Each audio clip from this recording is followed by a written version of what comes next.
emazweni angisondela uAphila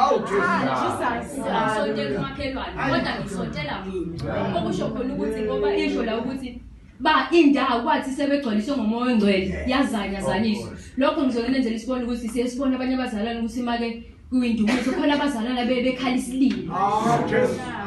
okusho ukuthi leyo ndawo esibekiwe yayisigcwaliswe ngomoya wangcwele ngobani ngoba inhliziyo zabo sayisegeziwe bakhuluma izwi laNkulunkulu ngesibindi sabo sonke okusho ukuthi nathi uma sikwenza lokho nathi sizokhala siyizwe lento abayizwayo ngoba uma ngimlanga ngibona umunye ekhala ngaxeka ukuthi kazinde kwenzakalani ngakho ithi ke Nkosi ibheka ukusongela kwabo ubafundisa ukuthi bekhulume izwi ngesibindi sonke ungathi hayi uNkulunkulu wami amen cha inhliziyo yona uyibekephi ufike kini ukhubazekile la kwade ukhona mase ufika uzoyiletha la leyo nto